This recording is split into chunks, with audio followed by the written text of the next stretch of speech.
அல்லாஹ் காப்பாற்ற வேண்டும். அல்லாஹ்வின் தூதர் முஹம்மது நபி ஸல்லல்லாஹு அலைஹி வஸல்லம் சொன்னார்கள், என்னுடைய சமுதாயத்தில் ஒரு காலம் வரும், அந்த காலம் மறுமை நெருங்கக்கூடிய காலமாக இருக்கும். அந்த காலத்தில் முஸ்லிம்களுடைய நிலைமை எப்படி இருக்கும், அந்த கூட்டம் என்ன செய்யும் தெரியுமா? 3 விஷயங்கள் சொன்னார்கள். முதலாவது, அவர்கள் ஹராமாக்கிய விஷயங்களை ஹலால் ஆக்குவார்கள். முதலாவது வட்டி.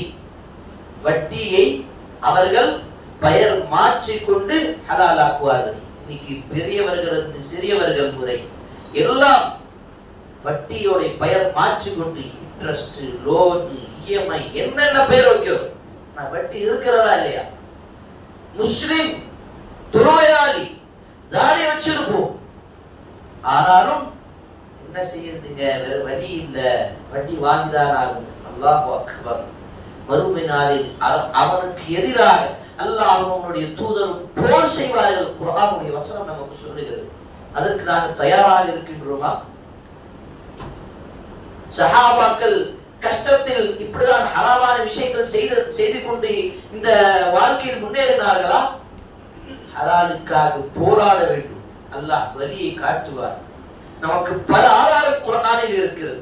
பாலைவனம், சாப்பிடுவதற்கு உணவு கிடையாது, குடிப்பதற்கு தண்ணீர் கிடையாது. இப்ராஹிம் அலைஹிஸ்ஸலாம் அல்லாஹ்வுடைய கட்டளை வந்தது, விட்டு சென்றார்கள். அல்லாஹ் என்ன செய்தார்? எந்த வழியும் இல்லாமல் அல்லாஹ் அவர்களுக்கு பூமியிலிருந்து ஜம்சம் தண்ணியை கொடுத்தார். இது அற்புதம் இல்லையா? ஹலாலுக்காக போராடக்கூடியவர்களுக்கு அல்லாஹ் நிச்சயமாக உதவி செய்வார். இந்த மாதிரி பல ஆதாரங்கள் நாங்கள் திருக்குர்ஆன் நாங்கள் பார்க்கலாம். இந்த திருக்குர்ஆன் வெறும் வரலாற்று புத்தகம் கிடையாது. இந்த சொல்லப்பட்ட சம்பவம் எல்லாம் படிப்பினை எடுப்பதற்காக தான். சகோதரர்களே, பெரியவர்களே, இன்று முஸ்லிம் சமுதாயத்தில் இந்த இளைஞர்களோட நிலைமை பார்த்து கொண்டு மிகவும் கவலையாக இருக்கிறது.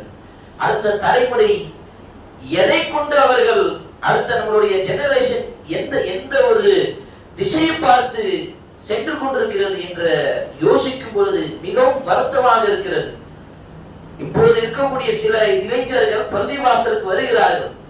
ஒரு காலத்தில் ஒரு 50 வருடங்களுக்கு பிறகு பள்ளிவாசலுக்காக சில இளைஞர்கள் வருவார்களா என்ற சிந்தனை அளவுக்கு நாங்கள் போகின்றோம். அப்படிதான் முஸ்லிம் சமுதாயத்தோட நிலைமை இருக்கிறது. நமக்கு நபியை பத்தி தெரியல, சஹாபாக்களை பத்தி தெரியல, ஹதீஸை பத்தி தெரியல, சுன்னாவை பத்தி தெரியல, குர்ஆனை பத்தி தெரியல.